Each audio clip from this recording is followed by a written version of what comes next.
What's going on, everybody? Welcome to my hybrid Sorc build video for the Necrom chapter.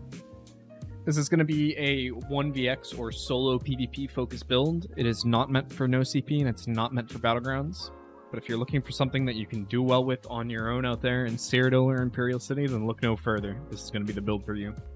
So I'm going to start us off by looking at the sets that I'm wearing. That's what everyone wants to see the most. So sets we're using are going to be Master's Dual Wield, One Piece Magma, Dragon's Appetite, and Rallying Cry, and then the Pale Order Mythic. And now I'm going to go over all the individual pieces so you can see traits and whatnot. So Master's Dual Wield on the front bar, Maces, Nirn main hand, Sharpened Offhand. It's going to be a Poison Glyph and then an Absorb Stam Glyph. We use Master's Dual Wield for the dot. We also use Rending Slashes as our main spammable. It's pretty strong. I mean, the dot, honestly, the dot is kind of overtuned. It also has some really good secondary effects attached to Rending. So there's a snare on it. It applies hemorrhaging and minor mangle, reduces your opponent's HP, puts an extra dot on them. So really, really strong two-piece here. Most people are aware of this by now. This offhand trait here, the sharpened, you can have this as sharpened or charged. It's up to you. I've been using both of them. I'm really not sure which one I like more, honestly. Charged is theoretically more damage, single target, because you'll proc more status effects, and Dragon's Appetite benefits the more sources of damage you have. At the same time, Sharpened offers the maximum possible damage you could have.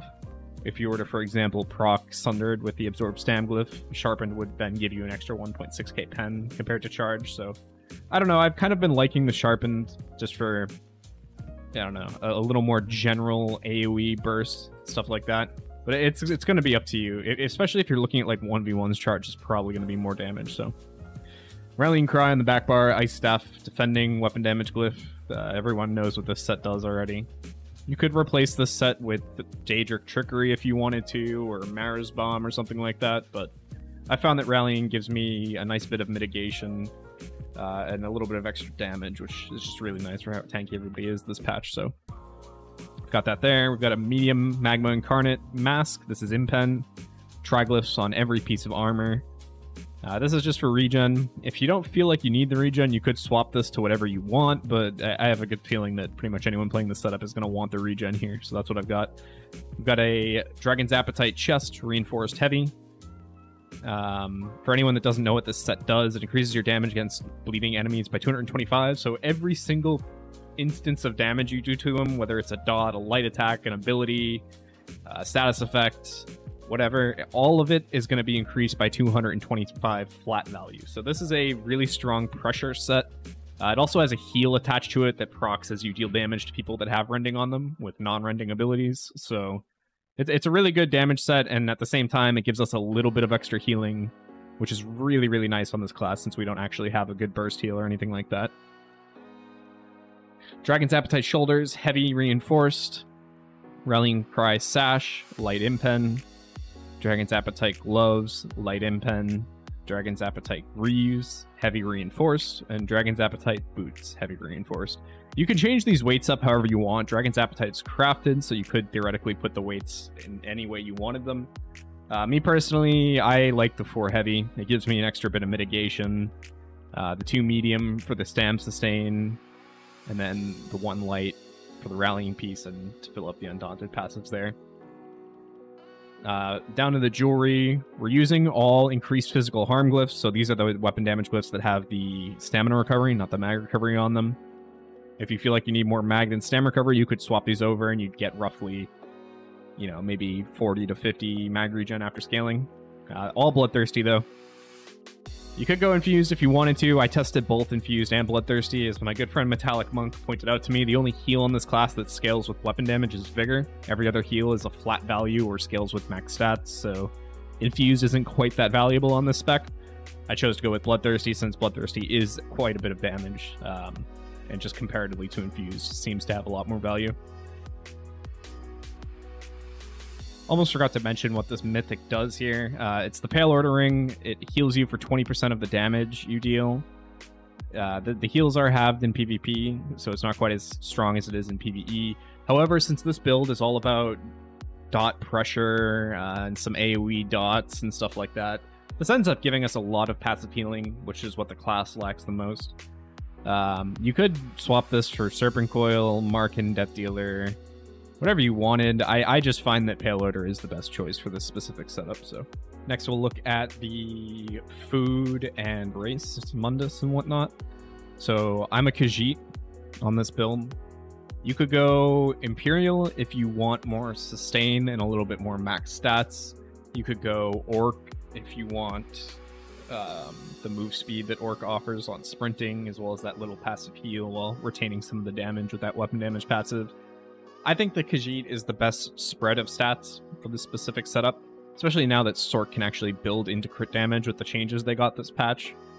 But ultimately, it's going to be up to you based on what you think you need the most. We're using the Bear Haunch. Pretty much every build in the game is using the Bear Haunch at this point. It's both sustains and max health. Shadow Mundus. You could make this Warrior if you wanted to. It's up to you. Stage 3 Vamp. Every PvP build in the game should be a Stage 3 Vamp. And then we've got this distribution on our stats up here. You can have this however you want. Again, it's going to be up to you. I like the extra 1k health. Typically, I play with 30k HP, but on this class, I like the extra 1k health as a little extra cushion, since you don't have a burst heal. And then the rest of the points into Stams. That's our main resource that we're spending. As for potions, we're going to be using Spell Crit Immovables. You want to use Spell Crit Immovables and not Weapon Crit Immovables, because Sorcerer gets an additional 6% Spell Crit from their passive. So by using this, we're getting 6% more crit as opposed to a Weapon Crit Immovable. The only thing is you lose your Mage or Stamina buff, but since we're using Dragon's Appetite, which has stamina recovery on it, we're able to kind of make up for that. So this is going to be the best potion option. It's going to be your main option. I also like to have these Detect Pots slotted. So these are Immovable, Detection, and Magicka. There's a lot of Nightblades out there. They can be kind of a pain in the ass to kill since I don't have Camo Hunter on my bar anymore. So this is nice for dealing with them. I like to keep those slotted. Alright, so next up we've got the skills. I'm going to start on my front bar here. We've got Crystal Weapon. Now this right here is the flex slot on this build. This skill could be anything you wanted it to be. You could use Crystal Weapon, like I have here, which is going to give you a little bit of pen, a little more pressure. It's going to proc the Dark Magic heal every time you hit someone with it. Or sorry, Blood Magic, which is a nice little extra healing on a class that lacks it. You could slot Crystal Frag, the other morph, if you wanted to. If you want a more burst-oriented ability, Crystal Frag is pretty good. You could slot Mage's Wrath if you want a ranged execute or a delayed burst, sort of. You can slot Whirling Blades if you want the AoE. It's Spin-a-Win, it's an AoE execute. Also can help you in scenarios where you're, trying to like Dawnbreaker and follow up with something AoE. It's not a bad option. You can also slot, if you wanted to shift your abilities around a little bit, you could put Revealing Flare on one of your bars by dropping Crystal Weapon. So, for example, you could move Vigor to your front bar, put Revealing Flare on the back bar if you drop Crystal Weapon, or you could just put it on your front bar. Just another option. It'll give you more mitigation and a bit of extra mag regen, so a decent option there. Again, it's going to be up to you what you want in that slot. I like Crystal Weapon. I think this offers the most value for me. We've got Quick Cloak. This is our Major Expedition. It's also an AoE dot, which helps with Pale Order and with the Dragon's Appetite stacks. And it gives us Major Evasion, which is probably one of the strongest, if not the strongest, mitigation buff in the game. So, really good skill to have. Crit Surge. This is our Major Brutality and Sorcery. It also is a heal over time. This is obviously a staple of the Sorc toolkit. We need this for healing. We need this for our majors, so that's why that's there. Rending Slashes. This is our spammable. It's also a dot. You're going to want to apply this to everybody when you're fighting. Let's say you're in a 1v3, 1v4 scenario. Try to get this on everybody to get your 1, to keep pressure on everybody, 2, to proc Pale Order heals, and 3, to allow you to build Dragon's Appetite stacks for the Dragon's Appetite burst heal. It's a really good spammable with Master's Dual Wield. It hits fairly hard. It does more damage when people get into execute range. It applies Hemorrhaging, which reduces their max health by, I think, 10%, if I'm not mistaken. And it applies a snare for 30% for a second. So this is a really strong skill, really good spammable. Got Streak here. This is, everyone knows what Streak does. We're using the Sun Morph. We need a stun on this build. Otherwise, we'd be stunning with Dawnbreaker, which just isn't... That wouldn't work very well, so... Streak is on the front bar as a stun. Also a mobility tool. You'll be using this to get away constantly or to engage. All sorts of things. Dawnbreaker Smiting is the ult. There's only 2 ults you can really use on this build. You can use Dawnbreaker, or you could use Overload. Energy Overload is pretty good. It gives you a lot of sustain. It's a really good single target, burst-oriented ult. I personally just prefer Dawnbreaker to get people off of me as an AoE stun, to catch people that are rolling, because most of the stuff on this build is dodgeable. But it's going to be up to you, whatever your personal preference is. On the back bar, we've got Dark Deal. Most people know what this does, however, this was changed this patch. So now when you cast Dark Deal, you get 10 seconds of Minor Berserk and Minor Force. This is a huge damage increase when you combine these things. So now, Dark Deal in the past, it was used only as a sustain tool and a burst heal. Or kind of a shitty burst heal because it doesn't actually heal for that much. But now, you're going to be casting it as an offensive buff. So basically, anytime you get an opportunity to, or you're about to go offensive on somebody, you're going to be recasting this just to keep the 10-second Minor Berserk and Minor Force up. Really strong skill now, and it's kind of what enables Hybrid Sorc to be more relevant this patch compared to previous patches, so great skill. We've got Resolving Vigor. This is our main heal over time. Everyone knows what this does. It also gives our physical and spell resist, our minor resolve. You're going to want to cast this at least once every 20 seconds for the buffs. But also, whenever you're in like any serious engagement, you basically need to keep this hot up all the time. So once every, 6 seconds. Hurricane. It's an AoE dot. Great for Pale Order. Great for proccing the Dragon's Appetite heal. It's... most people also know what this does. It's Minor Expedition and our Major Resolve, so great skill. Elemental Susceptibility. This is a Destruction Staff skill. It's the other more Felly Drain. This is going to apply Burning Chill and Concussed every 7.5 seconds, and also when you cast it, as well as giving us Major Breach, which is a massive damage increase. The skill synergizes really well with Dragon's Appetite because those status effects are all getting boosted by 225 flat damage on every instance of damage that they deal. You can almost use this as a free spammable. For example, if you cast Crystal Weapon, then go to your back bar and press Light Attack Elemental Susceptibility over and over again. It's almost like using a free spammable. It's just an excellent skill all around. Haunted Curse. This is the bread and butter of Hybrid Sorc right now. One of the benefits of hybridization that it brought to Stam Sorc. It's a delayed burst, it's unblockable, it's undodgeable, it goes off twice.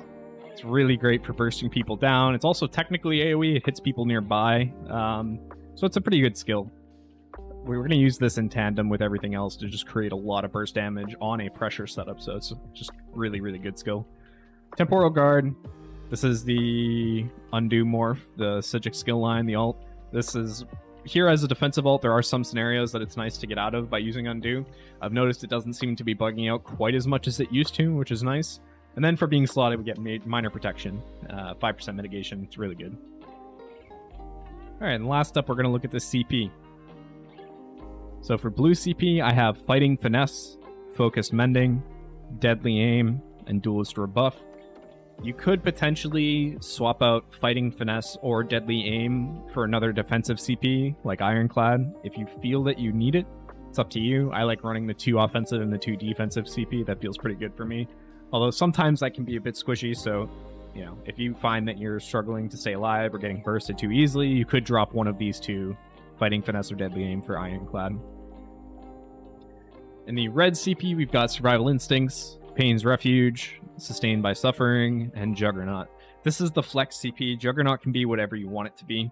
Juggernaut is nice on this build because it gives you 5% mitigation whenever you're CC immune. So if you get stunned and then you get CC immunity, you'll have 5% mitigation. But if you pop an immovable, you also get the 5% mitigation for the whole immovable window. So you end up getting this mitigation a lot. It is still a flex slot. You can have this be anything you want. If you wanted Boundless Vitality for more health, you could swap it out for that. If you wanted Relentlessness to have a higher bit of mitigation the moment you get stunned, so not when you break free, you could slot Relentlessness. It's also not a bad option. You can slot Celerity if you want the 10% move speed. You can slot Rejuvenation. That's this one up here. This is going to give you 90 of each regen, so a decent bit of regen if you want that. And you could slot Bastion here. Now, some people laugh at this, but it's something to consider. I ran it for a bit this patch, and it's definitely interesting. So we don't have any damage shields, so this isn't going to boost any damage shields for us. Maybe apart from the Psijic thing, that doesn't really matter. But it does give us 15% damage against damage shields. Now, I know most of you have probably encountered the 40k HP Arcanists that are running damage shields that are like a 20 to 30,000 value, especially on that initial cast where it gets boosted. This will make those players considerably easier to kill, as well as any players that those Arcanists are cross-warding. So it is an option, and also, you know, if you fight a Mag Sorc, you'll just absolutely obliterate them if you have this slotted. So it's something to consider for sure, but again, I use Juggernaut, and you can swap Juggernaut out for whatever you want. The other three, I would say, are staples. So I just wanted to briefly explain Dragon's Appetite and Pale Order. Dragon's Appetite in particular, because a lot of people might not know what it does. So it increases all of your damage by 225. That's every instance of damage again. Light attacks, abilities, dots, status effects, Hurricane, Quick Cloak, whatever. It ends up being a lot of extra damage when you're dealing many instances of damage to a target at a time. The second half of this is the part that might be kind of confusing. So dealing non-bleed damage to bleeding enemies generates a persistent stack of Dragon's Appetite up to once per half second. After 10 stacks, you consume the Dragon's Appetite and heal for 8.5k. So I've seen this heal as high in PvP. This is halved. I've seen the heal as high as like 7 or 8k in PvP sometimes if it crits. It's a pretty good heal to just have going. But the way that you build it is dealing non-bleed damage. So non-bleed damage is anything that's not rending slashes. So I apply a rending to this person, or this dummy. Now anything else I do, so like bashing would build Dragon's Appetite, Crystal Weapon would build Dragon's Appetite, light attacks, Quick Cloak procs, Hurricane procs, status effects I'm pretty sure proc it. So we're going to be building it constantly, but that's how we're getting those stacks to proc that burst heal.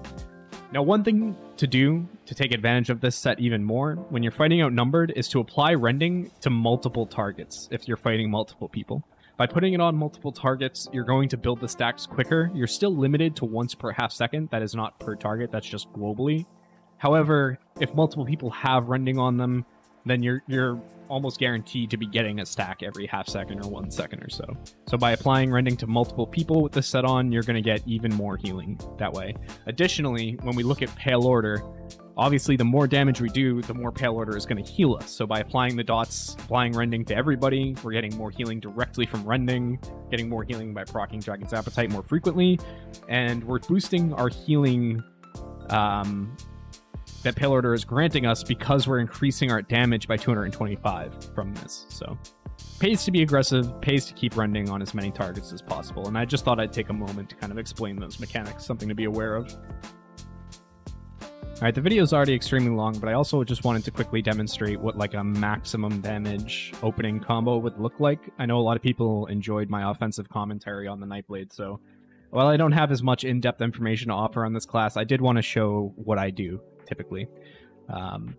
So I would obviously buff up Crit Surge, Quick Cloak, Hurricane Vigor, and then the last thing you do before you start casting damage abilities would be to Dark Deal to get those buffs, the Minor Force and the Minor Berserk. But then the order of abilities I would do, it would be Crystal Weapon, Haunting Curse, Elemental Susceptibility, Crystal Weapon again, Rending Slashes, and then you could follow it up with the Dawnbreaker, with a Streak, with another Rending Slash, whatever you want. So this is what it's going to look like. It's going to happen kind of quickly, but this is what it would look like if I was to do that.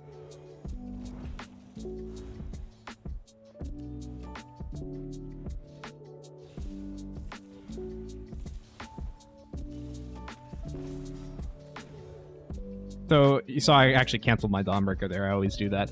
But that order of kind of operations there is going to guarantee that you have as many debuffs as possible when the curse goes off to boost that curse as much as possible, and apply as much upfront damage before the curse goes off so you can try to get their health low and then follow that up with a Dawnbreaker or whatever.